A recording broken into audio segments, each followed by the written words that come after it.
On site on this edition of Ear to Ear, I have a special guest with us today. I'm actually at the American Parkinson Disease Association over here in Chesterfield. And I'm going to talk to Debbie Geyer. She's going to give us some information about Parkinson's disease as a whole. But first, give us a little bit of information about yourself, Debbie.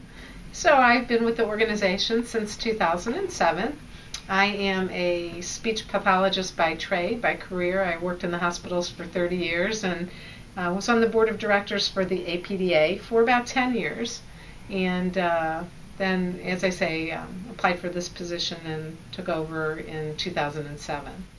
And I guess just for people who are not familiar, I know a lot of people see Muhammad Ali, Michael J. Fox, or some of the more well-known cases or more well-known people that have Parkinson's, but how many people are actually affected by Parkinson's disease? In this country, over 132,000 each year over 132,000 are affected each year, but the general number is 1.5 million are affected with Parkinson's in this country. So it's a widespread, generally known risk factor is aging, and so you can imagine that as the population ages, those numbers will grow. And I guess just what are some of the symptoms that people, I know it's generally associated with aging, but what are some of the symptoms that people should look out for? So the kind of symptoms that would be evident once the dopamine chemical in the brain is depleted or depleting would be things like a tremor at rest, and I should distinguish that from essential tremor, which is a tremor that's more with purposeful movement. So this would be tremor at rest. It might be something like a generalized slowing down of movements. It could be very stiff, rigid movement of your limbs. It could be slow, shuffled steps when you're walking. It's kind of a stoop posture often goes along with it, and some balance issues as well. So those are the motor signs that we commonly associate with Parkinson's. Some of the non-motor things would be some slowness in the thinking process, constipation, restless legs or acting out REM behavior, sleep disturbances. You could have very teeny tiny cramped handwriting, loss of sense of smell. So those are some of the other things that we come to think of. Sometimes some visual disturbances, sometimes some double vision, and those are the kinds of things that we sometimes see.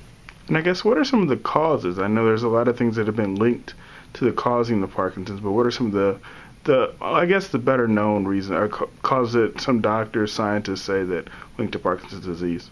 I would say that we really are focused very much on the environmental causes. So the toxins that are in the air that we breathe or seeping through the grounds. We used to be focused on pesticides, and we noticed that in rural communities especially there was a lot of exposure to things that they treated farm areas and things that may have gotten into well waters. Now the focus is on some of the industrial waste, so some of the things that come about as a result of factories certainly in the Midwest and Northeast belt that spew chemicals that we breathe and that are contributing to the occurrence. And how does it affect life expectancy? Not so much anymore. We have developed lots of new medicines that treat the symptoms. So I think someone who is diagnosed with Parkinson's can expect to live a pretty full life. We have folks that are our members that have had it for 25, 30 years and are still going strong. And what are some of the better tips of someone living with Parkinson's to remain a pretty good quality of life? I think the number one tip I would say is to be cognizant of things that we do to stay well and healthy. So they would be things like eating the right things. Mediterranean diet is thought to be very beneficial in terms of lots of fruits and vegetables. I think staying well, exercise, so continuing to move. It's a disease that affects movement, and so one tends to be a little more sedentary. But I think being tuned into the fact that engaging in movement and doing something that you'll enjoy doing, not something that you find hard to do, like maybe going to the gym and working up a sweat isn't going to be enticing, but something like dancing with a partner, which is social as well as has benefits. We have Tai Chi class here on Wednesday mornings, and it's always filled to the brim. We have exercise classes that are done in chairs for those who are in wheelchairs, and so we have all sorts of exercise regimens that I think are very helpful. And if somebody wants to get more information about some of the other resources you offer here, what's a good way to contact you?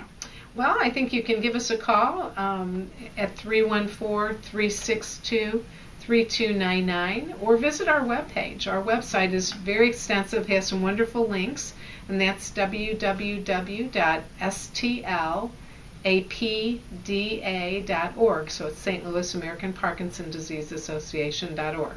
stlapda.org. And I think you'll find a wealth of information. You can peruse our booklets and supplements there. We have webinars that have been taped with some of the professionals in surrounding areas and across the country, and wonderful website links that you can go to learn more about caregiving and things like that. Definitely, Debbie. I definitely thank you for your time today, and we'll look forward to some of the events and also spread the word about some of the resources you have here as well. Well, thank you so much. We have, I should have mentioned, we have one of the 9 APDA Advanced Centers of Parkinson Research here at Washington U, and we're real proud of that and our association with them. Definitely. Thank you so much for your time today, Debbie. My pleasure.